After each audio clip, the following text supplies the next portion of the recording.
There were many inhabitants of Altgarten who could remember it a half-century ago. By that time, the cramped little houses built for the men who made the railway had become slums, and although each doorstep had gleamed white and the curtains in each window were clean and pressed, few people then would have wished to walk through the town after dark. There was not enough work at the gasworks to help Altgarten's poor, and the unemployed stood on street corners and waited for their wives to return from scrubbing and washing and cooking in other persons' homes. Nor did the land provide for the desperate. In those days, a wet spring would inevitably mean a hungry winter. Now, in 1943, the burgomaster could look across a thriving town where never a hand was idle, although many of its menfolk were in far parts of the world. He saw them in the corridors of the Rat House. For the servicemen came here to have their leave documents endorsed and signed. Young Tornau had just come home on leave. He was now a Kapitän-Leutnant. He looked elegant in his dark blue naval uniform with gold braid rings on his cuff and the snappy white-topped summer cap that U-boat captains favoured. Tornau's father owned the Altgarten printing works and had servants, a fine house, and a fast Mercedes car. "Hello, Tornau," said the burgomaster, passing him on his way to lunch at Frenzel's. "This is fine weather for you sailors, eh?" Hans Tornau had grown used to such remarks. He had long since given up explaining that he was an accountant in the paymaster's department at Hamburg, a grim old building with tiny windows and inadequate lights.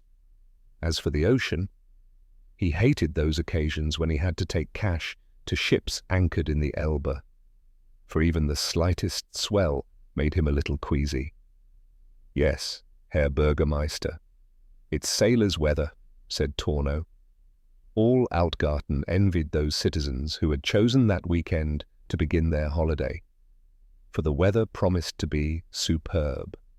In spite of the thunder, the black clouds had passed, and it was sunny. No rain had fallen upon the town for over 3 weeks. The air was crisp and dry. For the last week, the humidity readings had not risen above 45% and had gone as low as 30%. The old centre of Altgarten was principally of wooden construction, and its timber was dry and contracted. Winds up to 15 miles an hour fan the flames of a large fire, but a faster-moving wind can make even a small fire into a disaster. This day the wind came in gusts from the potato fields and orchards, and the strongest gusts measured 18 miles an hour. As a fire hazard, the town of Altgarten had few equals. The buildings in Dorfstrasse were parched and dusty, and the once red swastika flags that rippled in the wind had faded to a light pink in the sunlight. Many of the vehicles moving along the busy roads were horse-drawn, and the horses hurried as they neared the end of the journey. From Frenzel's, a considerate drayman brought water for the 2 grey cart horses that had delivered the beer and watched them as they drank greedily. Fire fascinates men, and fire services never run short of recruits. Johannes Ilfer had always wanted to be a fireman. It was an ambition interrupted at the age of 12 by a short-lived desire to enter the priesthood. In 1935, aged 18, Johannes had entered the Altgarten fire service as a trainee, a hard-working and intelligent son of a beer-keller owner. He had risen in rank until in 1942 he had been selected for attachment to the Cologne Brigade and had been on duty there during the night of May the 30th, 1942, when the town was attacked by almost 1,000 RAF bombers. In this and other attacks, Johannes had seen terrible sights. In fact, he had offered comfort and last rites to more people than had any priest in Altgarten. In one raid the previous winter, a shell splinter had punctured his lung. For 1 month he was in hospital, and then he was posted back to Altgarten. In smoke it pained him to breathe even now, but he never mentioned this. For Ilfer, membership of any Nazi organization was out of the question.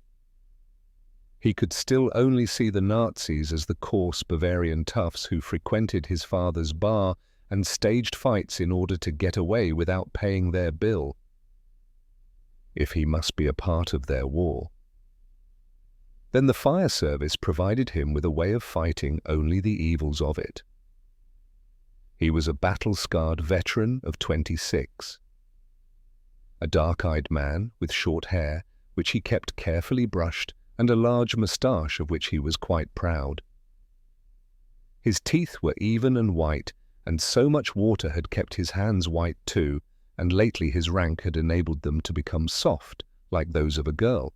But his body was hard, and his physical condition was excellent, except for his lung. Over short distances his energy was exceptional, and he had won many a bet to race younger firemen to the top of the practice tower with the hook ladders. He was a Gruppenführer, the senior man on the finest and newest engine in Altgarten. He sat beside the driver and directed his 7-man crew as they extricated pedestrians from under buses, pulled the electrocuted off live cables, sword-free young children trapped in railings, and dealt with chimney fires and hayrick blazes. Today the fire station was cool and quiet, and the sun glinted on the polished brass hose fittings and on the engines. Respirators, gloves and steel helmets were lined up neatly. Under each hung the metal discs with the letters that enable messengers, hosemen, attack troopers and water troopers to be recognized in the smoke and heat of a fire. So far there had been no alarm. Johannes Ilfer was lecturing the full 18-man complement of the Altgarten Fire Brigade upon the various types of RAF bombs. On the classroom table there were dummy examples of the small phosphorus canister, the 30-kilojule phosphorus bomb, the 250-kilojule liquid fire bomb, benzol and rubber, and the hexagonal 4-orb incendiary stick bombs. The 30-kilojule phosphorus bomb is 810 millimeters long. You'll recognize it by its dark red color and a broad light red band around the body, read Johannes Ilfer aloud from an instruction book. He smiled. Unless, of course, it goes off. Some of the firemen laughed, a short, quiet, nervous laugh. Pieces of flaming phosphorus will fly 30 meters or more and will keep floating down for 15 seconds, so don't run towards it too quickly. If you get the smallest piece of flaming phosphorus anywhere upon your clothing, you must immediately remove that clothing and douse it thoroughly in water. Then scrape it all off. Otherwise it will ignite again as soon as it comes out of the water. A fireman asked a question. How do you do that in the middle of an air raid? I don't write these handbooks. I just read them. He paused. Just don't get any of the damned stuff on you. He rubbed his moustache nervously. He'd seen phosphorus bombs and they horrified him. Some of the students wrote in their notebooks. Any one of them was liable to be assigned to one of the fire services in the Ruhr, in which case he would need to know what the war was like. That's the end of the lecture, said Johannes Ilfer, looking at his wristwatch.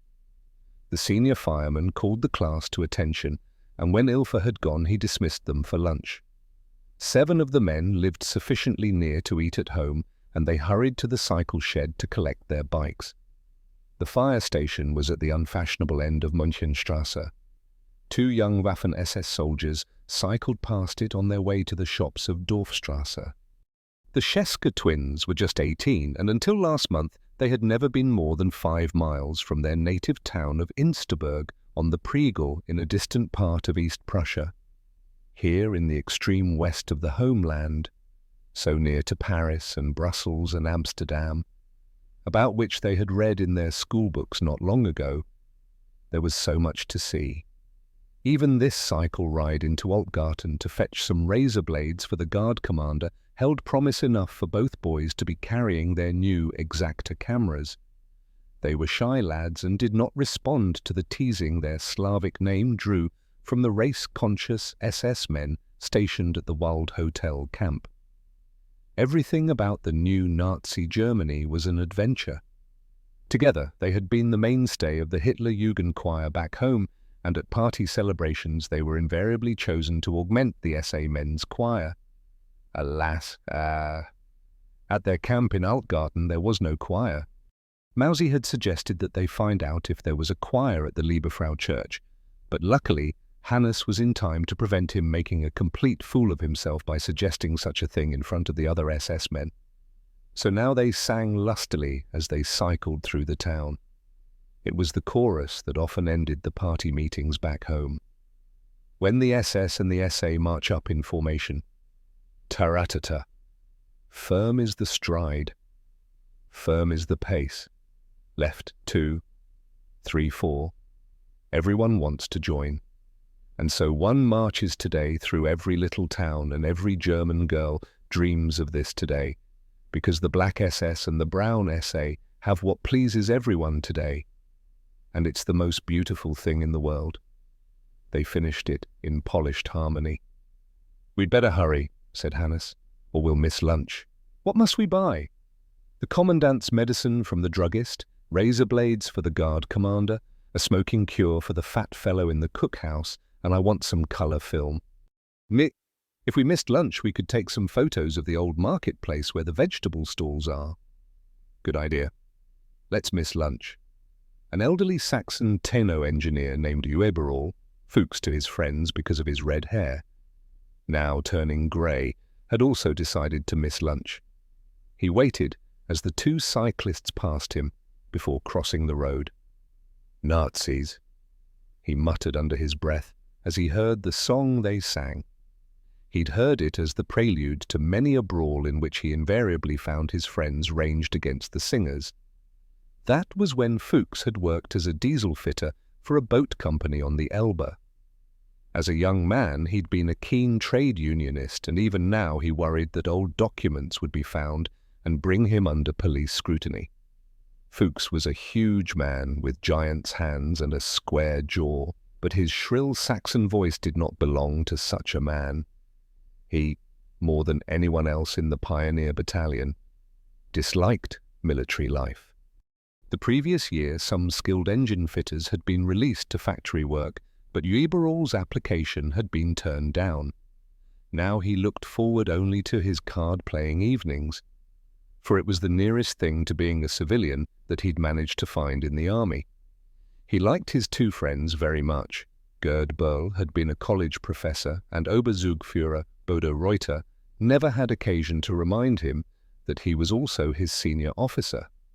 Fuchs Ueberall often missed lunch, and almost always it was in order to play scat. All three men wondered sometimes what they had in common, besides a similarity of age and outlook, a lack of family responsibility and an easily renewed faith that they would win the next game. But, as Gerd said one day, wasn't that enough to have in common? When choosing a site for an airfield, it doesn't matter that the ground is not flat, for it can easily be levelled. The deciding factor is drainage. The inhabitants of Little Whalley had always known that the potato fields to the east of the village drained into Wych Fen. The land between there and the line of ash trees at the Warrens is hard, fertile and as black as coal. Its subsoil is firm enough to take the weight of a bombing plane.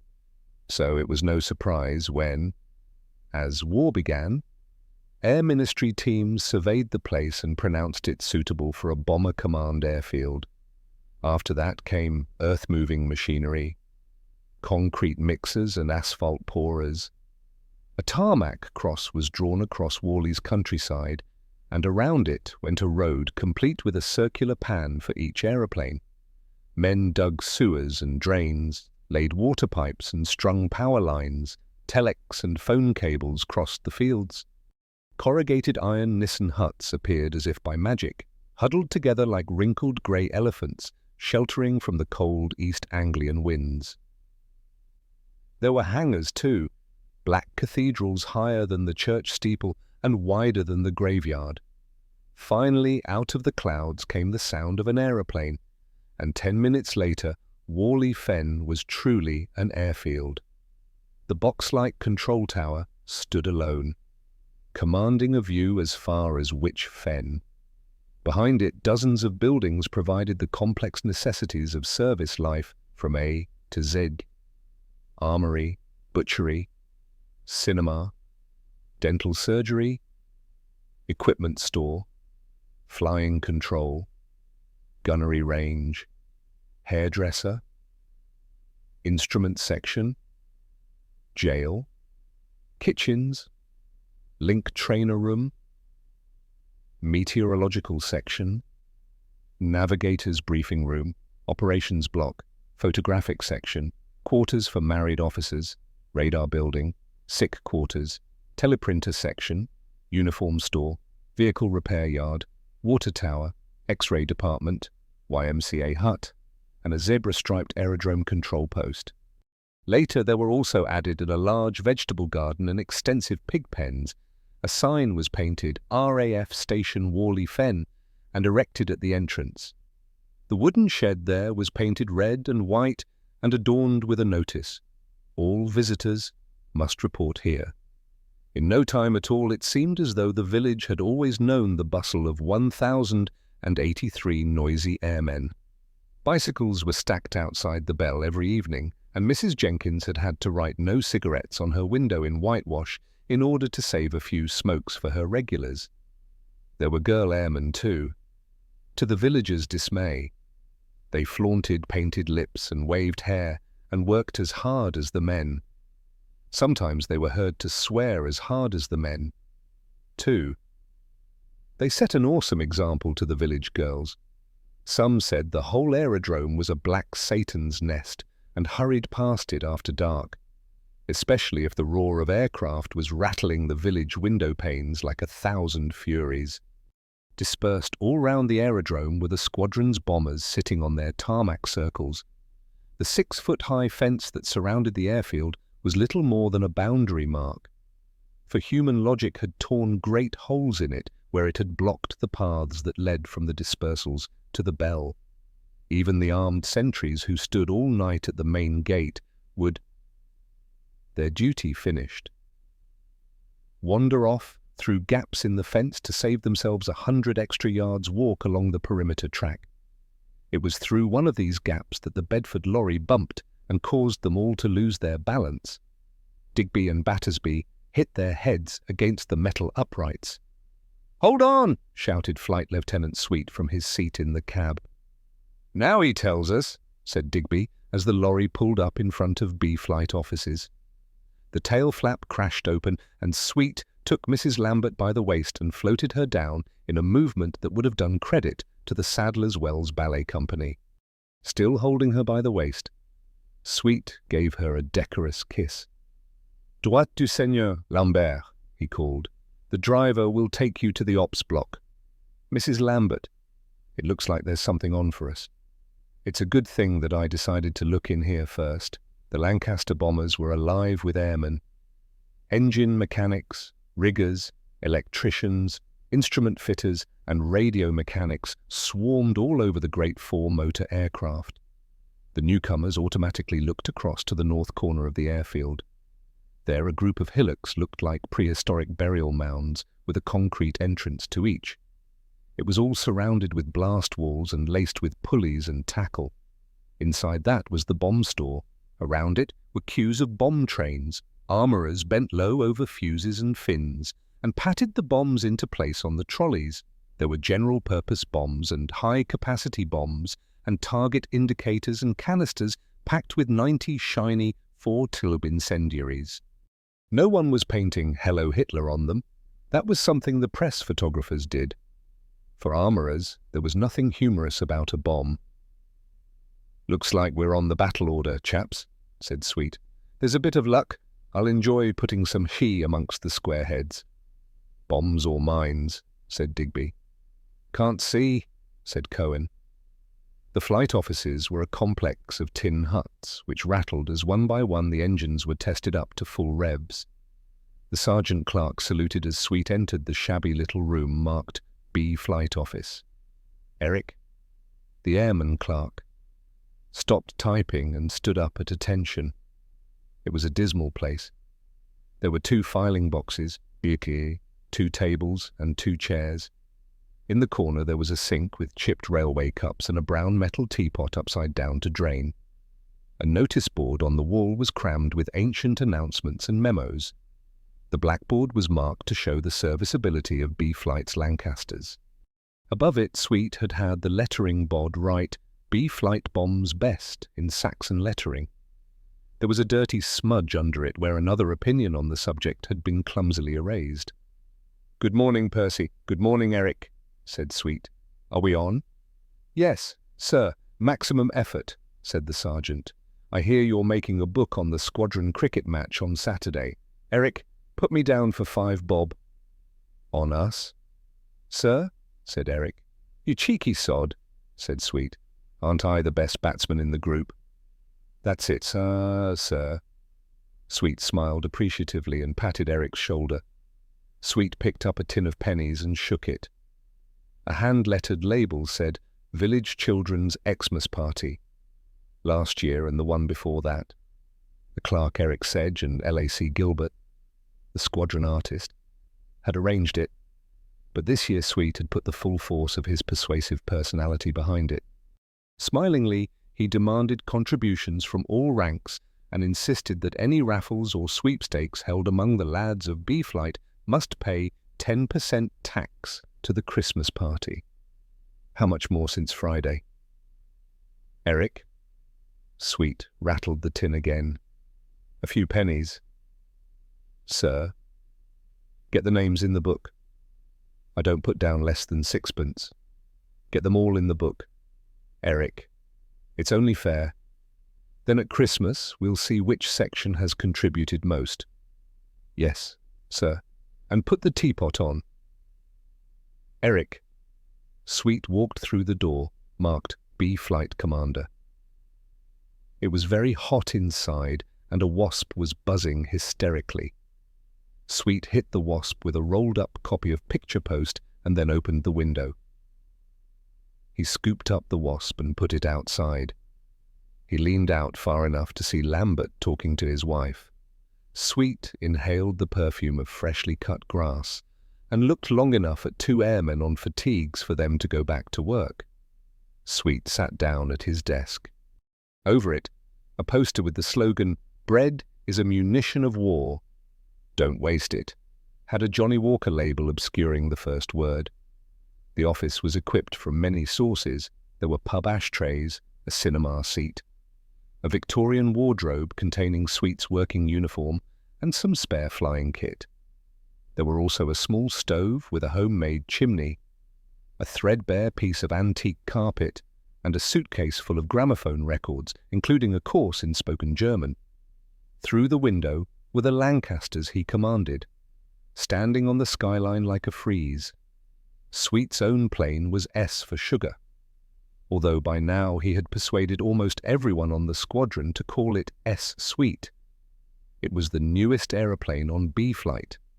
Its perspex was bright and clear and its interior shiny bright. It had 1 bomb painted on its nose. Lambert's aeroplane, O Orange on the other hand, was an ancient machine with line after line of yellow bombs totaling 62.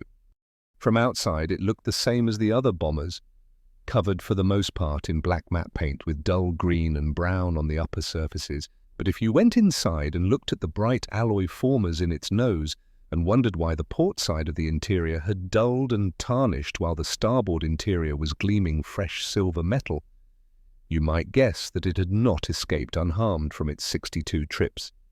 She had been back to servicing flight for major surgery. She'd had a new tail section. The port flaps were new.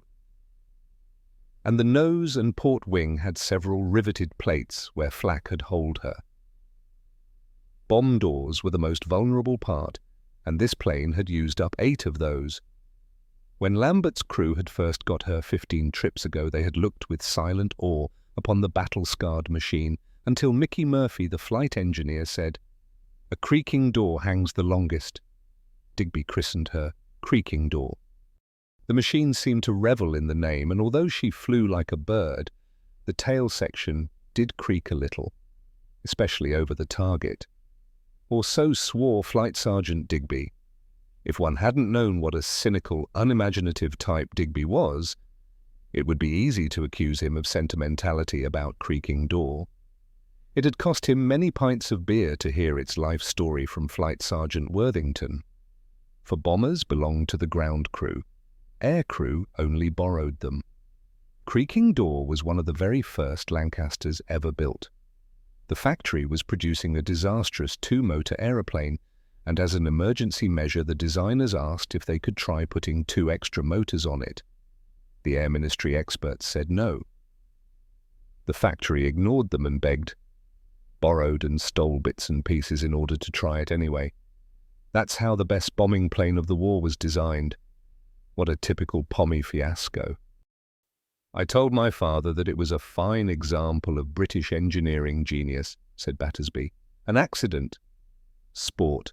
But she's a beaut, a real vintage beaut. What remarkable luck, said Binty Jones, the mid-upper gunner, looking up from his comic book. We'll sell her to one of those museum places when we have finished with the clapped-out old wreck. Money? That's all you dills think about, said Digby. I'm talking about art. I'm talking about history. Yes, planes like this will be in museums when the war is over, preserved as a masterpiece of 20th century taste and culture and beauty. We all will, said Lambert. I should have known better than trying to talk seriously to you, mob, said Digby. Next in line along the dispersal was L. Love, which was having a new name and symbol painted to surmount the 15 yellow bombs on its nose. Joe for King was now its name. Sergeant Tommy Carter flew Joe for King. He was a handsome red-haired orphan from Newcastle. After the orphanage, he'd become a messenger boy and then a Newcastle policeman until his inspector found him reading Das Kapital. What the devil are you doing with that damned rubbish, she? Constable Carter?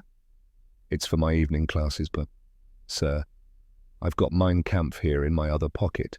Don't bring that poison into my police station. Constable Doyle, do you understand? I do. Inspector. 2 months later, he joined the RAF. He had a huge ginger moustache that had originated as a disguise for a scarred lip. He'd encouraged it into the slightly clownish, handlebar shape that was fashionable among many aircrew. Tommy Carter thought the RAF was the most marvelous thing that had happened to him. And Joe for King, he said, was the finest Lancaster ever manufactured. The machine was 15 trips old. Tommy's crew had done 8 of those with the exception of Collins. He was their bomb aimer. Only survivor of a crash landing in February. He'd completed 29 trips. Tonight would be his last before going for a rest. The next Lancaster bomber was Z Zebra. It was almost out of sight behind the ash trees of the Warrens, where even in daylight wild rabbits ran across the tarmac pans, under the shade of Zebra's wingtips, in the damp-smelling black soil. There were now puffball mushrooms for frying, and in the autumn delicious bluets in fairy rings and red fly agaric that men said could kill. The Volkswagen they called Z Zebra. Its skipper was Pilot Officer Cornelius Fleming, newly commissioned, with 350 flying hours at training schools. He was a soft-spoken introvert from York, an ex-student of medicine. He had done his elementary flying training in Alberta. Canada's bright lights and informality were a startling change after blacked-out wartime Britain, and the ease with which he'd got lost flying over the prairie had been a fearful lesson in its dimensions. 3 times a week he wrote to Tracy Rybakowski, a girl in Edmonton. After the war he was going back there to marry her and make his fortune. But so far he'd not told his parents. His brief time in medical school had now faded so far into his memories that he couldn't believe that less than 2 years ago his ambition was to be only a doctor. It came as no surprise to Fleming and his crew to find that as newcomers they'd been assigned to one of the shabbiest aircraft on the flight. When they'd first climbed into it, the interior was littered with old newspapers and oily rags, and the Elson lavatory had not been properly emptied. There was a faint but pervasive smell of sweat, excrement and rotting meat. Fleming had conscripted his whole crew for the cleaning job. Now the plane smelled of fresh oil, metal polish and disinfectant. As Fleming had remarked, now it smelled as clean as a hospital. But he'd regretted the comparison as soon as he'd made it. Naming the plane the Volkswagen had been part of Fleming's desire to give the dirty old Z Zebra a new image. Fleming's bomb aimer and rear gunner were also officers. All three of them were standing around Fleming's Austin 7, watching one of the electricians fix into it a length of Air Ministry wiring. The car was undergoing a major overhaul at the expense of His Majesty. The three officers had come to B-Flight with the rest of Zebra's crew 6 weeks ago, but so far they had not flown on an operation. They spent most of their time together and felt estranged from everyone else. For, as Fleming had remarked to Sweet, most of the other flyers of B-Flight, including 4 of Fleming's own crew, shared the sergeant's mess with their ground crew counterparts. It sounded like a provincial working man's club. "Think yourself lucky not to be a member of it," Sweet had said, smiling. "The only conversation is speculation, intoxication and fornication. Wait until you go to a sergeant's mess dance. Then you'll get an insight into the great unwashed." Sweet, however, had no time for anything more than passing affability, and they seldom saw him. They drifted around B-Flight aimlessly. Faith, hope, and charity, the sergeants called them. They were creedless bishops, lost in a chapter of rough-tongued Jesuits. They knew that the first 3 operations by a new crew risked 5 times the normal casualty rate. They exchanged the litany of technical gen and letters from home and awaited their baptism. It would come tonight. A mile or more away across the airfield, Sweet could see the nearest of the other flight's aircraft, and to the right of it, beyond the bump, the control tower. On its roof, a meteorology WAF officer was reading the instruments in the louvred box. At the south end of the runway there was the aerodrome control post, and behind that the steeple of the 13th century church in Little Worley village. He had a good view from here. He looked back to where the lorry that had brought them back from their weekend was turning round before going back along the main road past the village and entering the main gate empty, with Form 658 correctly signed, just as Sweet had fiddled it with the transport officer. Near the gap in the fence, Flight Sergeant Lambert was saying goodbye to his wife, who was getting a lift to the safety equipment section where she worked. "Be a good chap, Eric," said Sweet. "Tell Lambert that I want a word with him, and on second thoughts I think the Bedford had better go back to the MT section straight away. Can't be too careful." "I'll tell the driver," said Eric, "and apologize to Mrs. Lambert. She'll have to walk. I really am sorry. Tell her." When the airman left, Sweet closely examined his face in a wall mirror. He wondered why his skin went red and mottled in the sun instead of bronzed and handsome. "Take my bike, Ruth," said Lambert. "I can't ride a bicycle, Sam, not in this uniform skirt." "I'll walk." "You'll be all right?" "It's only a mile. It will do me good." "Mr. Sweet would like a word with you." "Chiefy," said the clerk. Lambert kissed his wife goodbye. "You'll know where we are going tonight before I shall. Look after yourself. Sam, I love you, Ruth. I'll pop in and see you before we go." As he walked back to the flight office, airmen were forming a line to await the arrival of the NAFI van with morning tea and cakes. Lambert looked at his watch. It was 10 to 11. Inside the flight office, Flight Lieutenant Sweet was finishing a story as Lambert entered. "Stop doing that, Sergeant," she says. "I hold the King's commission." The 2 clerks and Sweet laughed. He was still smiling as he turned to Lambert. "Well, the flap's on?" "Sambo. Looks like everyone else around here has stolen a march on us. You better get your crew together and get your NFT done as early as possible." Captains and navigators at 3:30 this afternoon. Main briefing at 5:00 p.m. Can I change out of best blue into working uniform? That would mean you all going back to the sergeant's mess, and by the time you shower, shave, shampoo and scrounge some coffee, it'll be lunchtime. Sweet smiled knowingly. No, get cracking right away. Borrow parachutes and helmets from Tommy Carter's bods or Mr. Fleming's crew. Any buzz on the target? Even if I did have, I'd not be able to tell the chaps. He moved some papers on his desk. And by the by, there's a bit of a crew reshuffle. From tomorrow, young Cohen will be Navigator S Suite. Digby will be with me too. My chaps, Teddy and Speak, will be coming to you.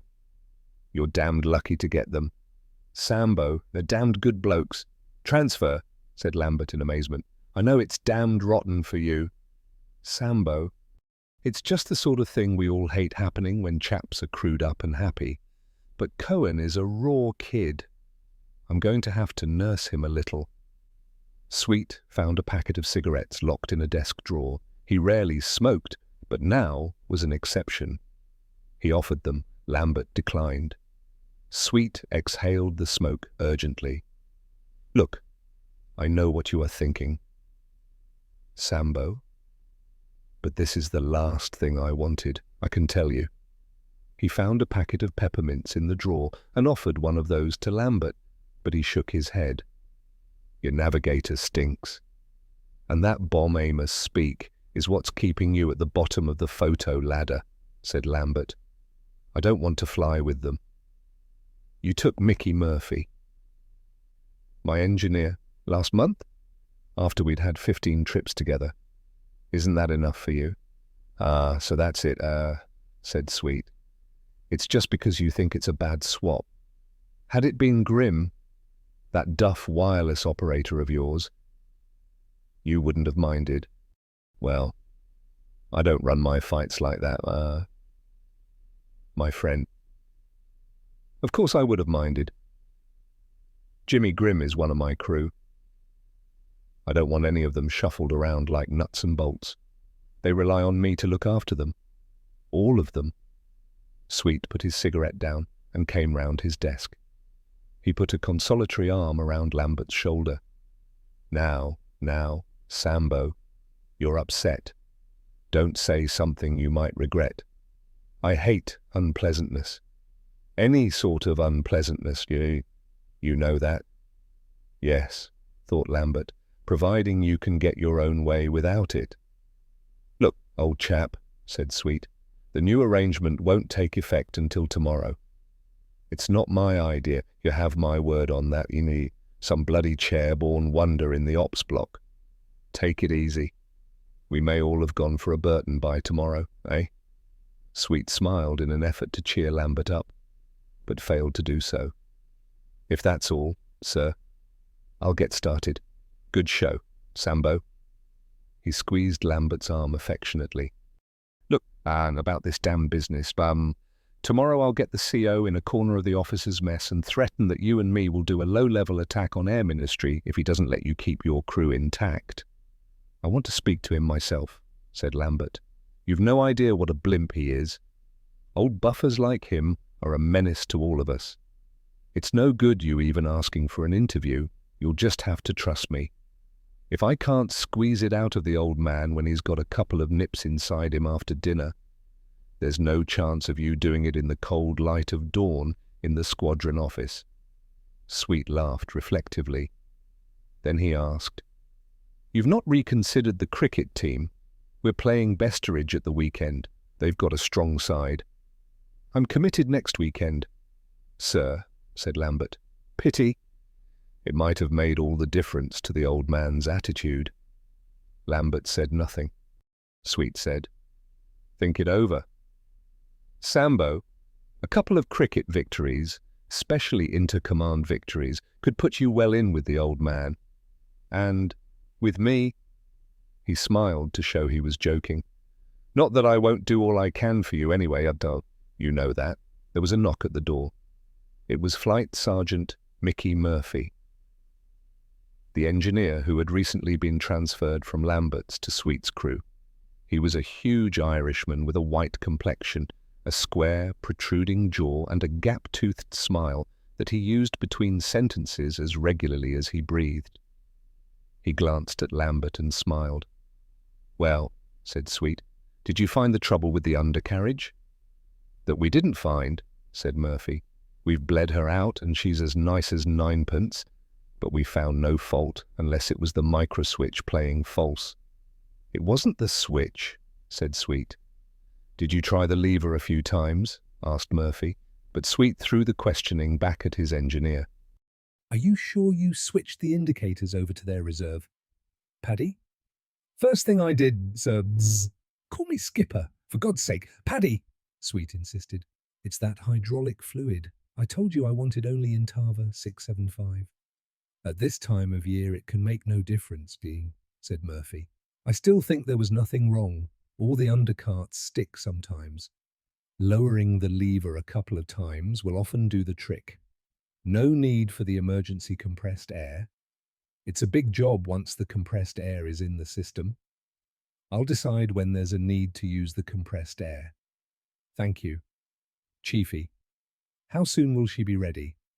She's still on the jacks and the boys will be wanting to work the undercarriage a few more times to be on the safe side. It's a fine test for the whole system.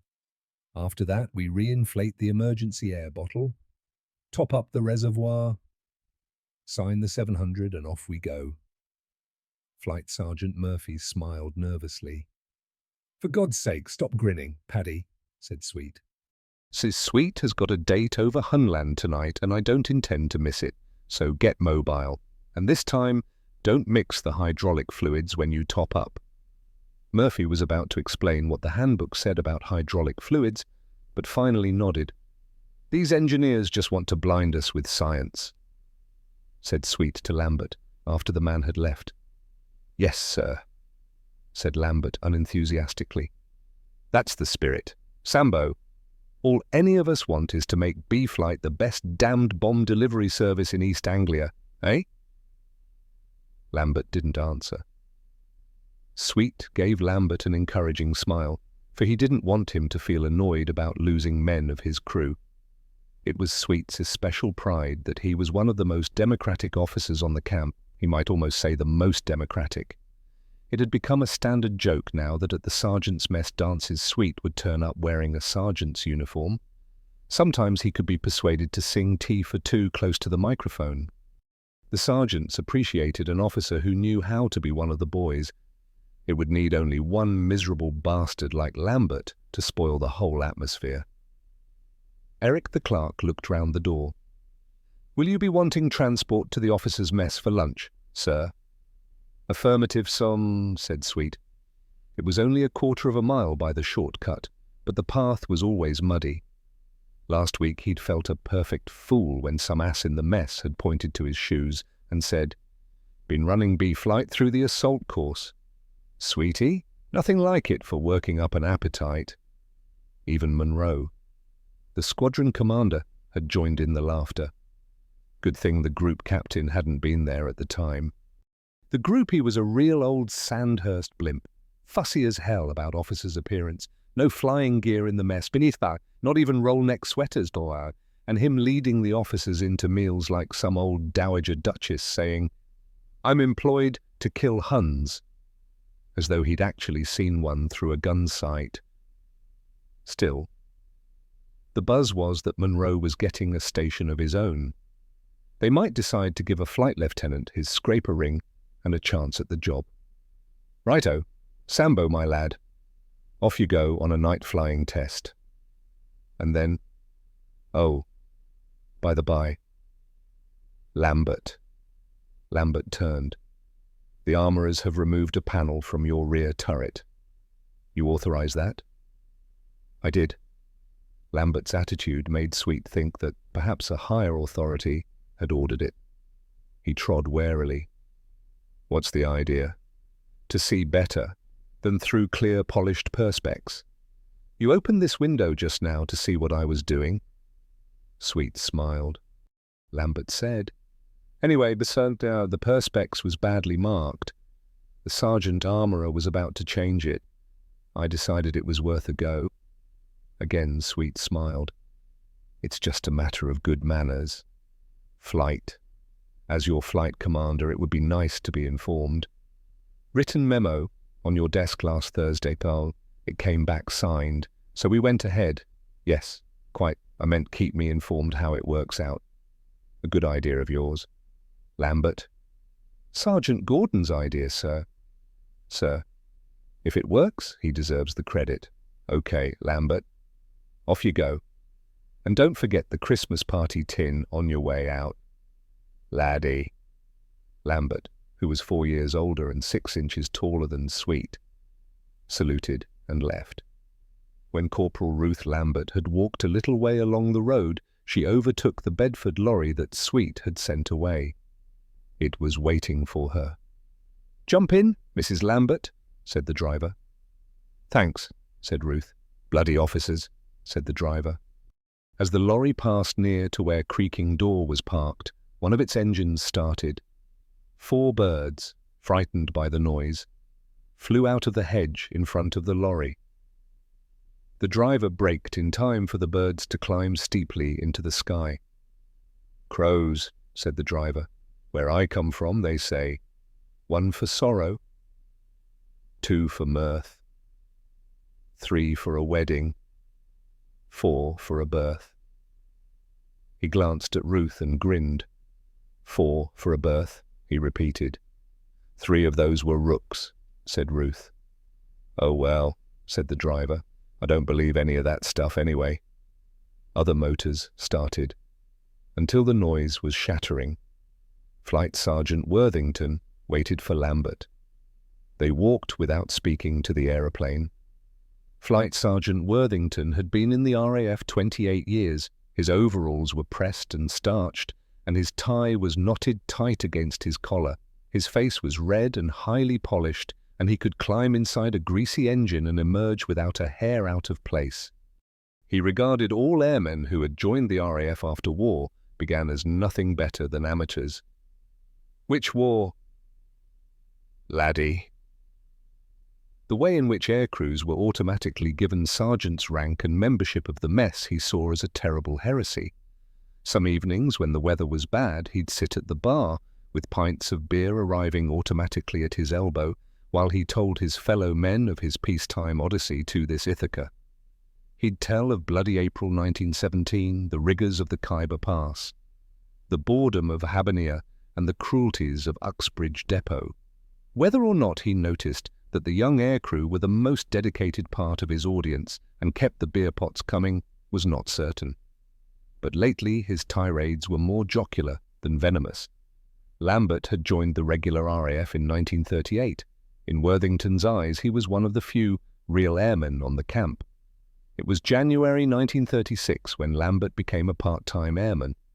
He'd had great difficulty in getting 6 whole weeks off from his job in the garage, but the new manager thought it would be rather smart to boast of a qualified pilot on the staff and let him go. Without pay, of course.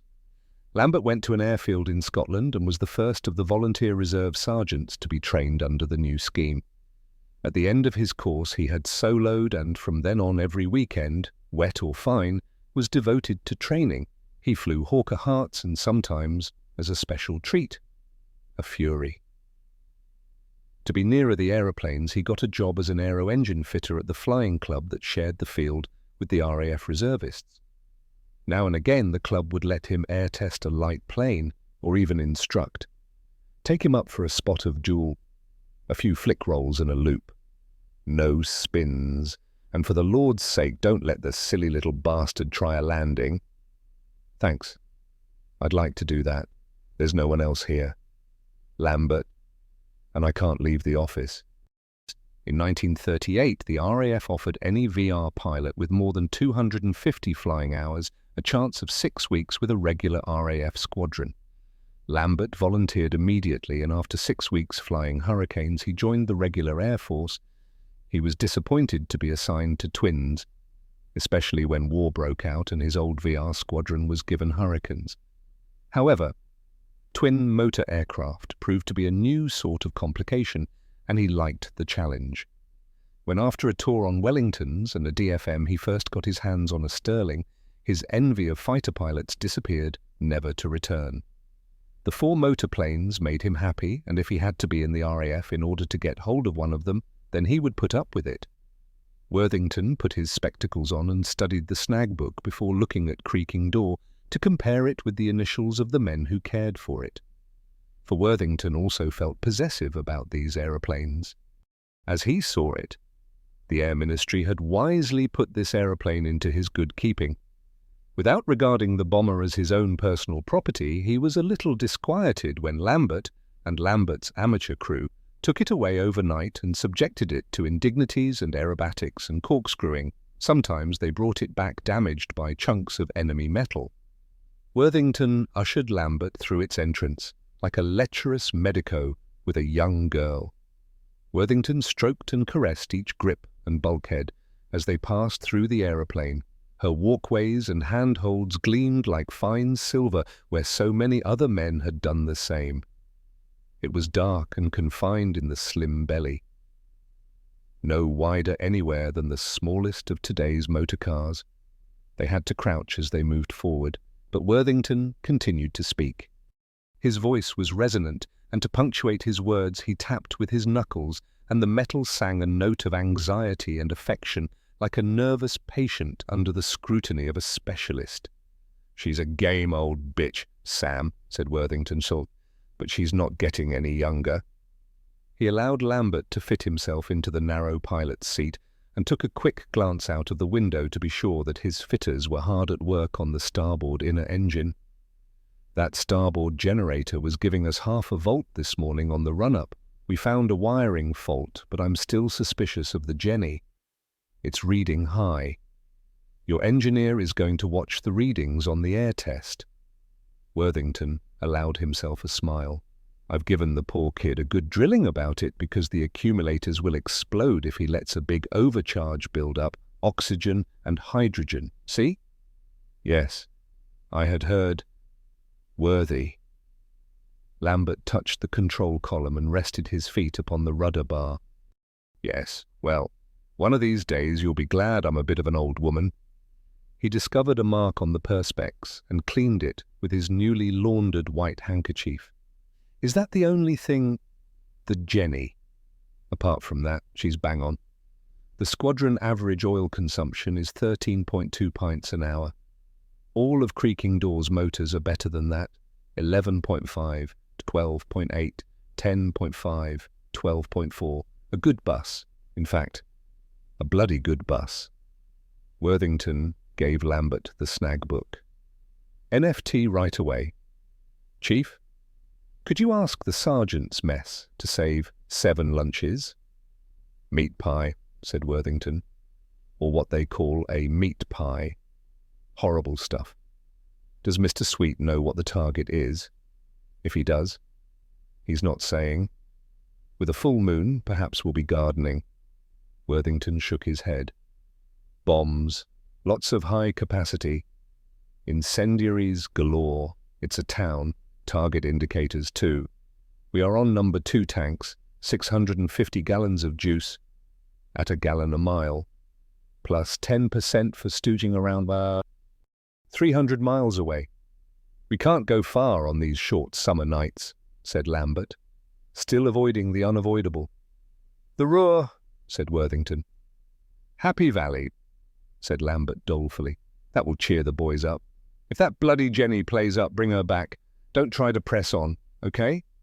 Okay, said Lambert. He wondered if Worthington said things like that to give him an alibi for survival, for he wasn't the sort of man to libel Dawes machinery gratuitously. Spam, pronounced Worthington dolefully. That's what gives that meat pie a funny taste. They both looked across to Joe for King. Lambert said, It's funny, Chief, the way they paint the number of raids the machine does. None of the bomb scores on our aeroplanes coincides with the number of raids the crew has done. It's just the number of raids the machine has done. It's as though the plane goes to bomb Germany of its own predatory volition, as though it takes us along just for the ride. Nucleus and Worthington decided that it was a little flutter of nervousness. Old planes are lucky planes, Sam. Sometimes I think it's just the machines of Germany fighting the machines of Britain. Worthington looked at Lambert's dark-rimmed eyes. You're not on the booze, are you? Son? He asked quietly. Lambert shook his head. Sleeping all right? I wake up a lot, Lambert admitted. I have a funny dream about a kid's birthday party. He's there with this cake, and on it there's half a dozen candles. When he goes to blow them out, his head melts like wax. Funny dream, eh? I mean, considering I've got no kids. Seen the quack? He thinks the Air Force is divided into officers and malingerers. Can you imagine me reporting sick with a dream? Yes. He's no help with my bunions either. Still, perhaps you won't dream it again now you've told someone. It's that bloody mess food, said Lambert, laughing, and wondered how Worthington knew that he'd never spoken of his dream before. You don't want to think about it all too much. Worthington changed the subject. Not playing in the cricket match, Sam. I'd like to see some of those slow bowls again. I'm taking the missus up to London. Worthington self-consciously dabbed a finger of spittle at a corner of perspex that the cleaning rag had missed. They'll keep on at you, Sam. I've seen it happen before. Why don't you play a couple of games, get the bastards off your back? I ask myself that every day. Chiefy. Worthington finished his tiny cleaning task and looked at Lambert. It's the sensible thing. Son, you can't fight the Luftwaffe and the RAF too. It's the sensible way, the comfortable way, the logical way. That must be the reason. Then? Said Lambert. Worthington looked at his friend. He'd had too much combat, lost too many pals, took too much responsibility for his crew. Lambert had had it. Worthington decided. He'd seen them go like this before. He shook his head sadly and changed the subject. Great God, look at all this stuff. All round Whalley Fen airfield, the squadron's Lancasters were being bombed up. Girl tractor drivers backed the bomb trains under the open bomb doors. The dark green bombs came in all shapes and sizes, although most were 500-polygonal general purpose or 500-polygonal medium capacity bombs, heavy steel cases with relatively small explosive charges inside them. They were the most widely used and most notoriously ineffective bombs the RAF dropped. For every 10 successfully delivered by Bomber Command, 6 failed to explode. When the war began, Bomber Command's missiles were small and its instruction books advised using a 40-pul diesel GP against a house, only if occupied by troops. Now, of course, for a fuel plant, a 250-pul GP was recommended. The ineffectiveness of the old bombs and the new style of war demanded simpler weapons. Huge 8,000-pul canisters, little more than steel dustbins, without nose or tail fin, were crammed full of explosive and named high-capacity bombs. They were designed for use against housing, and just one of them could destroy a street. Curiously shaped containers were packed with 90 4-dome sticks of magnesium, each of which would burn with spluttering white flame and ignite almost anything it touched. Because they were acting as a Pathfinder squadron, there were marker bombs too. They exploded with pretty colors, red, yellow and green, each color denoting the authority and experience of the crew that dropped it. Few markers were prettier to see than the pink pansies, 4,000-pul medium-capacity bomb cases stuffed full of benzol. Rubber and phosphorus that ignited on impact with a great pink flash of fire, easily spotted for miles. Pretty and not-so-pretty bombs were winched slowly up into the bombers' black bellies. Calculations had determined their positions in the bay, and the fuse-setting control link had been adjusted so that a touch of the bomb aimer's button could release the great weight without upsetting the aeroplane's center of gravity. The bomb's fins had been straightened and their casings washed so that no patch of mud would spoil their balance as they dropped through the air. The armourers worked carefully, remembering perhaps the accident at Scampton the previous March, when a 4,000-pul bomb, a cookie, fell out of a bomber during bombing up. It had exploded. The blast of it had completely destroyed 6 Lancasters and badly damaged 5. The first victim of the Krefeld raid died at 12:49 hours, double British summer time at B flight. But it wasn't due to carelessness. Tommy Carter's aeroplane was the one involved. The carriers had been lowered from its bomb bay and the bombs winched up into it. Its bombing up had been completed and aircraft woman Jenkins had driven the bomb train clear of the aircraft's belly. Aircraftman Grigson, an electrician, was sitting just inside the rear gun turret, from where he could see B flight office, and was far enough away from the aircraft's door to be able to spring into life checking the wiring if an NCO should enter the aeroplane. It was a well-chosen place to hide while smoking a forbidden cigarette. Aircraftman MacDonald, armourer, had been fitting fuses all the morning, and now he was crouched under the bomb bay, checking each bomb container. He noticed that one jaw had 2 shiny cuts in it, and guessed that they had been made by shrapnel during a previous operation. He grasped the metal jaw and tugged it. A part of it broke off in his hand. "Christ," said MacDonald, as the 1,000-pound medium-capacity bomb wrenched itself free and fell upon him. The bomb did not explode, but as it hit the tarmac, the ground shook. Inside the bomber, Aircraftman Grigson, halfway through his cigarette, knew immediately what had happened. He scrambled out and ran to the tractor and moved the remaining bombs away from the aircraft. He then disconnected the loaded bomb trolley and returned on the tractor to report to the sergeant armourer, who was the only person at Worley who ran towards the mishap. Grigson quite forgot the cigarette in his mouth, and when the sergeant saw him smoking, he screamed with a terrible rage and put him on a charge. He was sentenced to extra fire picket for 7 days. No one felt the vibration more than LAC Henry Gilbert, a 43-year-old rigger from Lewis, a Sunday painter before the war. He had made a reputation as an artist at Worley Fen Airfield. His ladder was on the hard standing at the nose when the bomb tumbled onto MacDonald, less than 4 yards away. The ladder shook and LAC Gilbert paused in mid-brushstroke. He had completed his fine portrait of Joseph Stalin wearing a crown and was halfway through writing "Joe for King" under it. Later, much later. He continued work, but the last part of the lettering was very shaky. Everyone on B Flight was now looking fearfully at Joe for King. "Holy Mother of God," said Mickey Murphy, who had been retracting the undercarriage of Sweets Lancaster for the 4th time when he felt the ground tremble. Together with 2 fitters and Battersby, he was full length in a pool of oil waiting for the bang. "And in my bloody best, bloody blue." "L love," said Worthington to Lambert when they stopped running and looked back. "You dropped your false teeth." "Bert," shouted Dawes' electrician to his pal, who was helping him to set up snares along the rabbit warrens behind B Flight. They had dropped into a ditch. "My oath, someone will be put on the pegs for that," predicted Digby, looking across the airfield to where Joe for King was parked. "Mind your toes," muttered Corporal Hancock, armourer, who was winching an identical bomb into the Volkswagen. He stopped work and crouched low on the tarmac.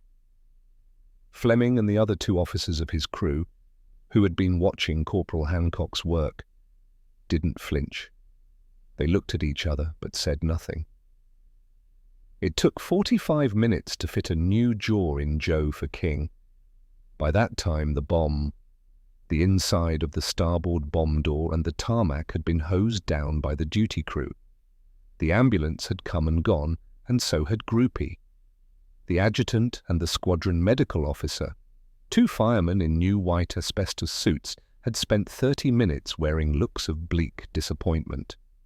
MacDonald's mangled remains had been put into the storage shed at the back of the medical section, sometimes called the mortuary, and a sergeant clerk in the orderly room had sent a priority telegram informing MacDonald's father in Dundee. 2 sergeant armourers winched another bomb into the bomb bay. The one that had fallen was taken to the far side of the airfield to await the bomb disposal team. Within an hour of the accident, the aeroplane was pronounced bombed up and fully operational. But Tommy Carter, ex-police constable from Newcastle, who was flying her that night, complained that it was a bad omen. Altgarten was a small country town with nearly 5,000 inhabitants. 500 of them had moved there since the regular bombing of the nearby Ruhr district, the so-called Battle of the Ruhr, had begun in March. In the Middle Ages, a great monastery had marked this crossroads where the trade in Flemish cloth met German iron. A fine stone bridge had once been needed to cross the stream that trickled along Mauerstrasse, the eastern boundary of the town. Altgarten never grew large. For a bigger trade route passed south of here, connecting Cologne to the important seaport of Bruges and its Venetian ships. Altgarten remained a spot on the map where travellers changed horses and gulped beer hurriedly in order to reach the Dutch border or Cologne before dark. The monastery fell into ruins, and its orchards, the fame of which had spread as far as Amsterdam, became a wilderness and were gobbled up by the town. Eventually, of the medieval buildings only the Liebefrau Church remained, and fruit and vegetable farms covered the flat surrounding country, and row upon row of greenhouses trapped the sunshine. There were silk factories too, and now that they were making harness in the sheds behind Frau Kirsten's farm, parachute manufacture provided work for nearly 200 townspeople, mostly women. The town centre, around Liebefrau Church, was a cobbled triangle of 17th century houses. When the military convoys passed through, the policemen had to divert them to Bismarckstrasse and past the railway station, for the heavy lorries would never have been able to negotiate the narrow cobbled streets of the old town. The war had brought great change to Altgarten, or at least it seemed like great change to the people who lived there, for few of them had witnessed the rest of Europe turning from butterfly into earthworm. Of course, the flowers and fruit on the farms had given place to vegetables, but that had happened long before the war. The disused factory near the brewery had become a cage for Russian prisoners of war while they worked on widening the main road. But at the rate the Russians worked, they would be there for years. They were a dirty lot, always hungry, and they seemed to spend most of their time hanging around the town, watching the gutters anxiously for cigarette butts. Lately, they'd brought from door to door Madonnas carved from old crates. Catholic residents exchanged potatoes, cigarettes and bread for them. The hospital had expanded enormously since the air raids upon the Ruhr had increased. There was an annex and a training centre for Red Cross Samariter, as they called the young trainees who did the 3-week emergency nursing course. Adjacent to these buildings there was a big, hutted camp where amputee casualties from the Eastern Front came for convalescence and learned how to use their new false limbs. These establishments dominated the town. Some afternoons, Dorfstrasse was so crowded with medical staff and convalescent soldiers that local people felt out of place there. Where Winkels was once a sea of blossom, there was now a Technische Nothilfe camp, full of specialist troops ready to send heavy rescue and repair convoys to bombed towns in the Ruhr. Lately, the Tiernos had been building a railway siding there for their heavy equipment. It was heavy work, and each night they drank a lot of Frenzel's thin wartime beer. The housing estate on the north side of town, intended as rehousing for the slums around the gasworks, was now occupied by doctors and tenno-engineer officers, which did nothing to endear the visitors to the locals. Not that everyone complained about the influx of personnel. Herr Frenzel, who owned the best restaurant in Altgarten Mall, never complained. The downstairs bar was always full of Tino engineers and was sometimes a little rowdy, but the restaurant upstairs was chic. It commanded a view across Liebefrauplatz of the church itself and the 17th century houses beyond it. This was the very heart of Altgarten and these buildings, from this viewpoint, were its proudest asset. The Liebefrau was one of the hall-style churches that you get only in the north. The tracery windows were extra large to let in the sparse northern light, and the roof was extra steep to shed the winter snow. Its slim buttresses ran down like anchor chains, stretched tight by a stiff tide, and behind it the white houses were like chalk cliffs against which it was moored. By lunchtime, the cold front and its dense, dark, low cloud had passed eastwards over Altgarten without causing rain. Now the whiter clouds moved gently, shrinking in the subsiding air to reveal blue sky beyond and permit golden pools of sunlight to hurry through Lieberfrau-Platz, finger the ancient church walls and transform the gloomy interior with its glowing stained glass pictures. In front of the church, a crowd was gathered at a highly publicized fundraising drive. Anyone contributing 2 marks to Winter Help was invited to hammer a nail into a wooden map of Britain. Since the burgomaster had driven home the first nail that morning, many of the town's most influential people had joined in the witchcraft. The map was studded with a pox of nail heads that concentrated around London, for only the tallest could reach Scotland. A Hitler-Jugend fanfare band was playing, helping with the Winter Help collection. The boys played loudly and expertly, and the music was audible inside Frenzel's, in spite of the rattle of dishes and the chatter. Frenzel's Stube was spelled out in carved wooden letters across the doorway. The upper stories were ochre-coloured plaster and carved black beams built upon a brick first floor. The ancient house was bent and bowed like an illustration from a book of fairy stories, and the interior was dark even on a sunny day like this. There were other, more luxurious restaurants in the old town, but none had Frenzel's chef or was able to get meat as good as Frenzel's served. Whether he obtained the meat on the black market was a matter of constant speculation. Meanwhile, Frenzel's Stube was patronized by Altgarten's most important citizens, and none of them asked questions. There was good wine in Frenzel's cellar, and champagne and old brandy too. For those with money to pay, there were Bayonne ham and pâté Strasbourg studded with truffles. For without Britain and the USA, and with the mark pegged artificially high, Germany had become the best customer for Europe's homegrown luxuries. Müller, who owned the parachute factory, came to Frenzel's almost every night. Nazi party officials held banquets here. The commanding officer of the Tenno engineers was a regular, and so was the electricity station chief. So also was Frau Kirsten, who ran the vegetable farm. Tonight, however, was to be special. The burgomaster was sitting near the window with Herr Frenzel himself, planning every detail for the burgomaster's 53rd birthday dinner. Walter Reisman. The burgomaster was 6 feet 2 inches tall, a white-haired ex-cavalry officer with a dueling scar on his forehead.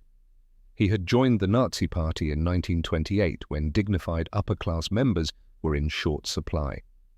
The burgomaster was still an ardent Nazi, but also a German of the old school. He was a calm, dignified man to whom honor meant telling the truth, fighting to the death and ruthlessly rejecting all non-Aryan influence. Over half of Altgarten's population had grown up in Catholic homes, but the burgomaster's political creed did not extend to anti-Catholic persecution.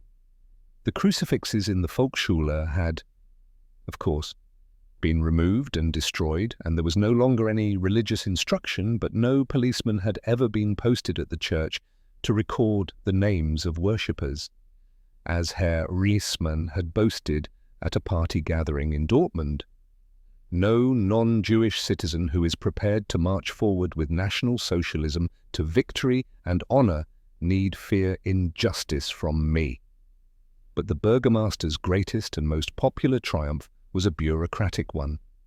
Just 5 months previously he had, by string-pulling, form-filling and judicious bargaining, saved the bells of the Lieberfrau Church from being melted down for armaments. The response from all sides had surprised him. In 1 month he had managed to find favor with Catholics, traditionalists, historians and colleagues. Oddly enough, Herr Berger, senior full-time SS officer in Altgarten, had been one of the first people to congratulate him. Not a large affair, the burgomaster explained. 18 persons, most of them of my family. I understand, said Frenzel. I will personally supervise the Herr Burgermeister's food and wine and service. A Burgundy, the same one as last year. I have it written down, said Herr Frenzel. Who's that with Herr Bach? The burgomaster had respect for August Bach. Not only had Bach had a distinguished career in the First World War, but he was a man of good family and a serving officer of the Luftwaffe, a true German, honourable and silent. Furthermore, his cousin, Gerd Böll, although a frivolous and unconventional fellow, was one of the town's most prosperous tradesmen.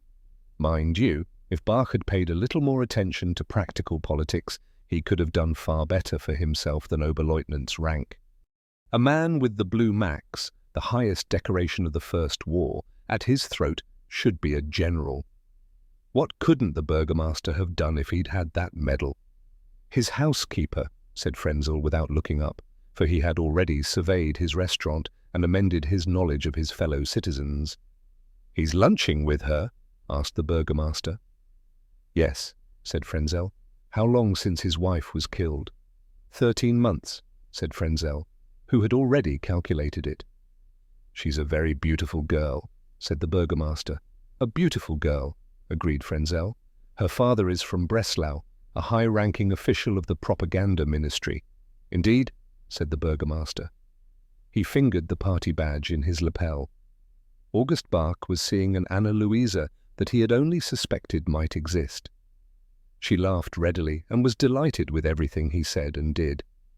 "I'm glad to see that Herr Frenzel's sausages also burst out of their skins," she said, and giggled. She wasn't used to drinking 2 large glasses of wine at midday. "They are full of bread," she explained, solemnly stabbing the Metwurst. "No," said August. "It's a secret ray the British have. A man in London flicks a switch and every sausage skin in the Ruhr splits from end to end. The great Wurstwerfer is the British secret weapon." She searched his face, for she had not yet got used to the idea that this man was capable of teasing her. Then she laughed at his silliness and her own happiness. It was a nice laugh. "Kirschtorte," said August. "Frau Frenzel makes it herself." "Yes," said Anna Louisa, gazing into his eyes without hearing him. She was still laughing as they came out of Frenzel's through the bar-room. At the bar there were several people they knew. A group of Tino engineers waved to Anna Louisa and she blew them a kiss.